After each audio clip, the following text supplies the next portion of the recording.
আউযু বিল্লাহি মিনাশ শাইতানির রাজিম। বিসমিল্লাহির রহমানির রহিম। অনারেবল ইসলাম প্রিয় তৌহিদি ভাই ও বোনেরা, আসসালামু আলাইকুম। বিশ্বের যে প্রান্ত থেকে আমার বাংলা কোরআন পাঠ অনুষ্ঠানটি দেখছেন, ডিজিটাল বায়োকেমিক মেডিকেল কলেজ হসপিটালের পক্ষ থেকে ডক্টরস টক টিভি 100K চ্যানেলের সকল দর্শক শ্রোতাদেরকে জানাচ্ছি অভিনন্দন।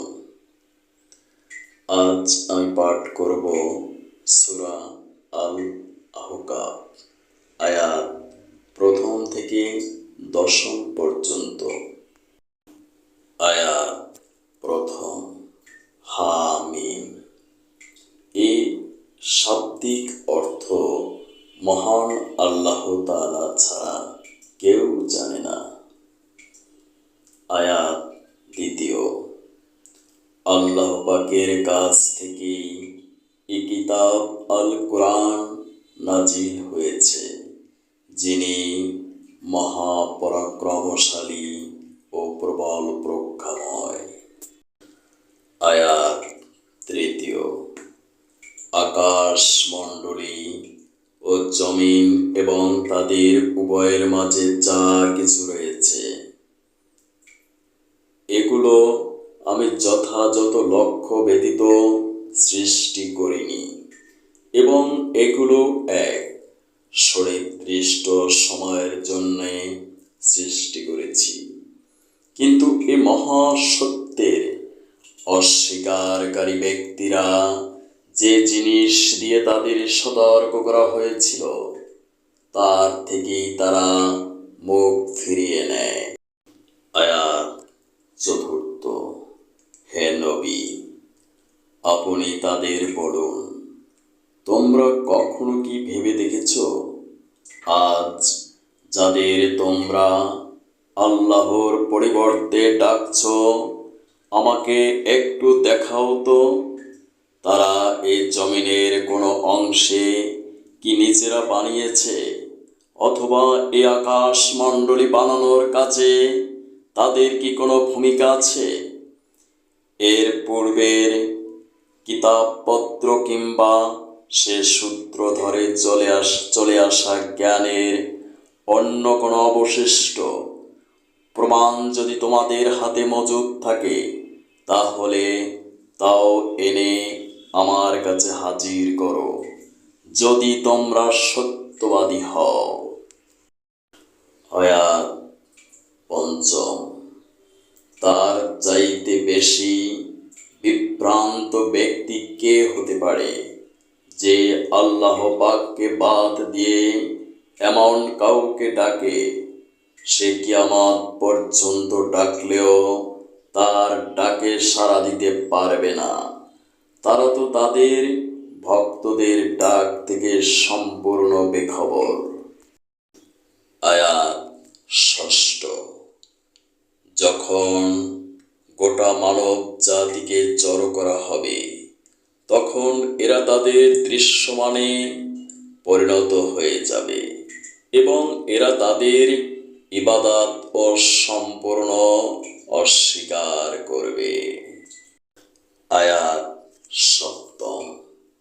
যখন এদের কাছে আমার সুস্পষ্ট আয়াত সমূহ পরে শোনানো হয়, তখন কাফিররা সে সত্য সম্পর্কে বলে, যা তখন তাদের সামনে এসে গেছে, এটা হচ্ছে সুস্পষ্ট জাদু। আয়াত 8। তারা কি একথা বলতে চায়, সে রাসূল নিজেই তা বানিয়ে নিয়েছে?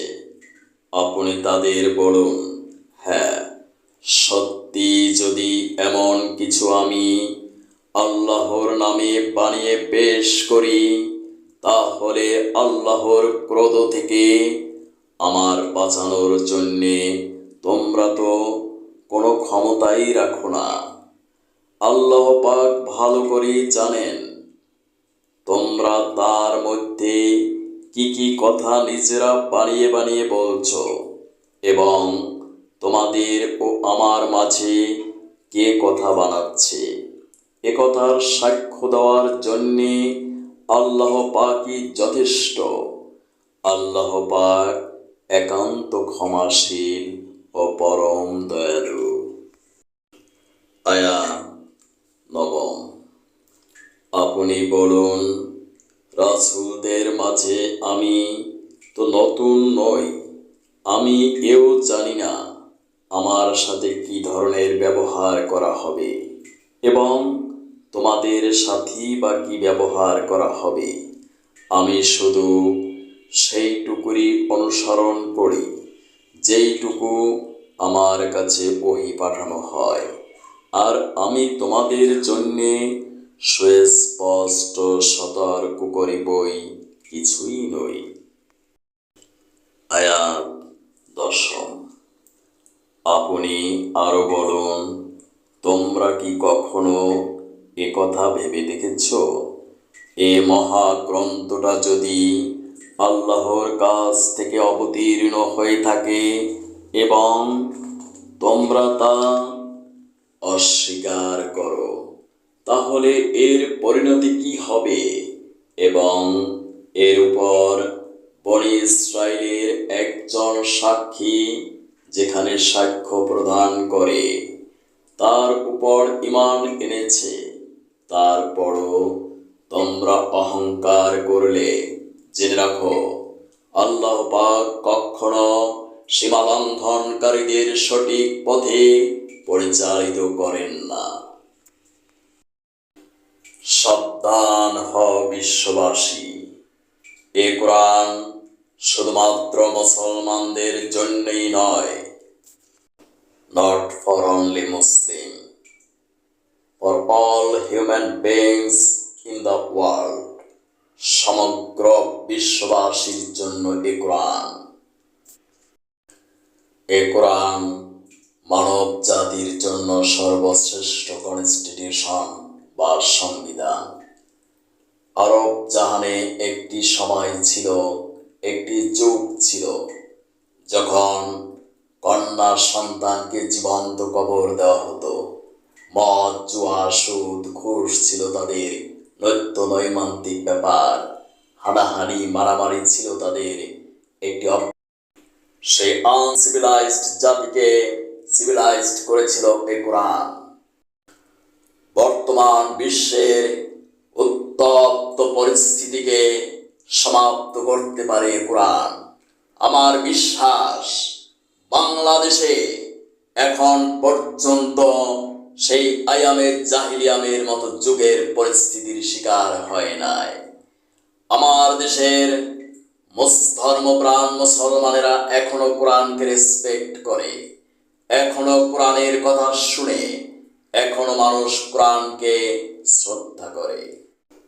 আমি বিশ্ববাসীকে বিনীত বাক্যে অনুরোধ করব, আপনারা আমার এই ভিডিওটিতে একটি লাইক দিয়ে আমার প্রতিষ্ঠিত প্রতিষ্ঠান কোরআন গবেষণা ও বাস্তবায়ন পরিষদের আজীবন সদস্য হয়ে ব্যক্তি জীবনে কোরআন বাস্তবায়ন করুন।